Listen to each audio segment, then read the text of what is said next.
Good morning. I'm Brent Adams here with your Rural Strong Morning Ag Report for this Friday, January 5th. Leading off the headlines this morning, livestock risk management products are in high demand, showing astronomical growth, according to USDA Risk Management Agency Administrator Marcia Bunger. Bunger told National Cattlemen's Beltway Beef Podcast that insurance products like livestock risk protection and livestock gross margin are extremely popular. LRP grew by 250% in 2 years. We have about 27 million head of cattle that are insured. LGM grew by 600% over the last 2 years, and that is insuring about 14.5 million head of livestock. But those aren't the only products growing in popularity. With regards to pasture, rangeland, and forage, I believe now the statistic is there's more acres insured under PRF than there are corn, beans, and wheat combined. Bunger admits such insurance products are not required, but may be a financial necessity. It may not be required by the government, but I believe most lenders anymore require some type of risk management coverage, especially with crops. The supports for which are likely to again be a top priority in any new farm bill. This month through March, the Risk Management Agency is hosting a series of in-person and virtual workshops for producers on risk management tools, with the schedule posted at rma.usda.gov. Well, Missouri Governor Mike Parson announced a ban on agricultural land purchases by citizens and businesses from 6 nations if the property is within 10 miles of critical military facilities. Parson says he had countries like, quote, China and other adversarial nations, end quote, in mind when issuing an executive order on the topic. The order puts the state ag department in charge of reviewing all proposed purchases of farmland by foreigners. The ag department is to deny all proposed purchases within 10 miles of military facilities by entities from China, Russia, Iran, North Korea, Cuba, and Venezuela.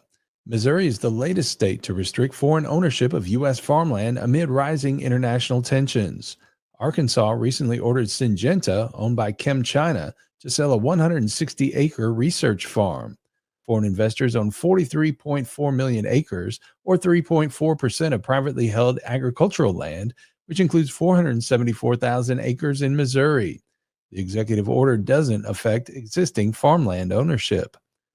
An attempt to simplify the free application for federal student aid process could end up making college less affordable for rural Americans.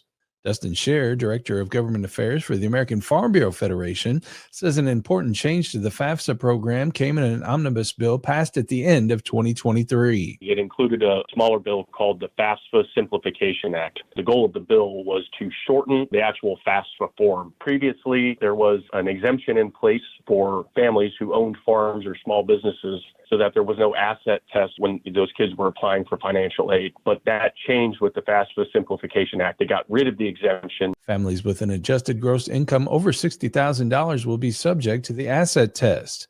The change means it will cost farm families a lot more to send their children to college. The example that's been given is for a farm that's valued at about $1 million. Under the old rules, that family would have been expected to pay about $7,600 towards the education under the old rules. Under the new rules, that same family would be responsible for more than $41,000, which essentially would take you out of the Pell Grant and federal and state aid programs and force most people to take out student loans. He says some members of Congress are taking steps to correct the error. There's been legislation introduced in both chambers to reinstate the exemption. In the House, Representatives Mann and Panetta have introduced H.R. 1250, the Family Farm and Small Business Exemption Act. Identical legislation has been introduced in the Senate by Senators Ernst and Tester. So if you feel strongly about this issue, I would urge you to reach out to your elected officials and ask them to co-sponsor those bills. Again, that was Dustin Scher of the American Farm Bureau Federation. Well, what is the degree of decreasing drought coverage across the country, according to the first U.S. Drought Monitor of the new year?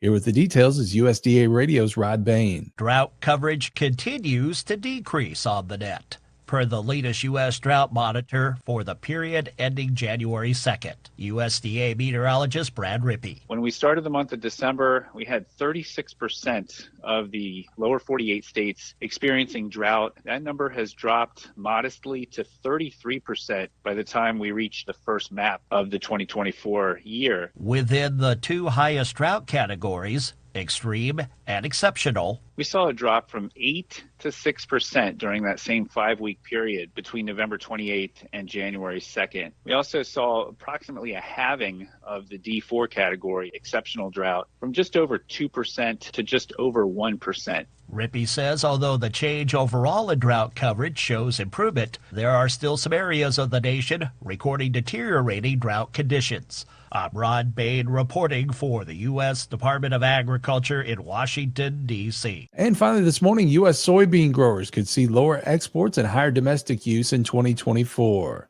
Here with more is USDA Radio's Gary Crawford. What kind of market will our soybean growers encounter in 2024? USDA's chief economist Seth Meyer says on the export market we'll get a lot of competition from South America.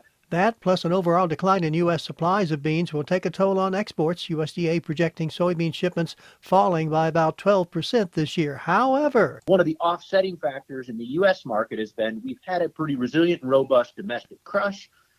Oil has been drawn off for supportive policies in the biofuel market.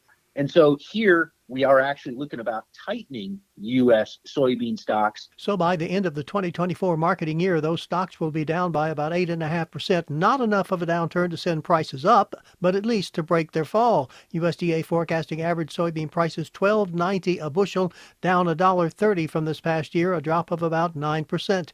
Gary Crawford for the U.S. Department of Agriculture. Well, you can keep up with the latest from the world of agriculture by subscribing to the Tractors and Troubadours podcast from Rural Strong Media.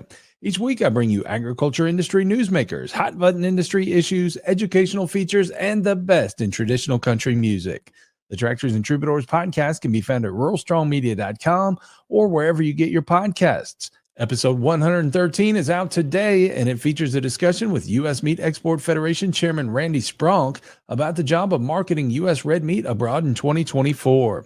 We also talk at Plant Chemicals with FMC's Matthew Pye and Rural Mental Health Resources with Julie Lux of Rural Minds. You also hear music from one of the nation's premier Hank Williams tribute artists, Wyatt Aliman. Again, that's all on episode 113 of Tractors and Troubadours, available now at ruralstrongmedia.com or wherever you get your podcasts. We also invite you to join us daily on Rural Strong Radio, our 24/7 streaming radio station, found at ruralstrongmedia.com or on the Live 365 streaming radio app for your mobile device.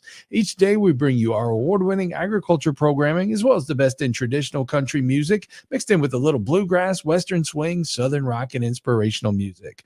Again, the place to find Rural Strong Radio is ruralstrongmedia.com or the Live 365 streaming radio app. We're portable, so take us with you everywhere you go while you're working on the farm or ranch. Let's get through the workday together. Well, I'll be back on Monday with another Rural Strong Morning Ag Report here on Steve Shetler Media. Make it a great weekend, everybody.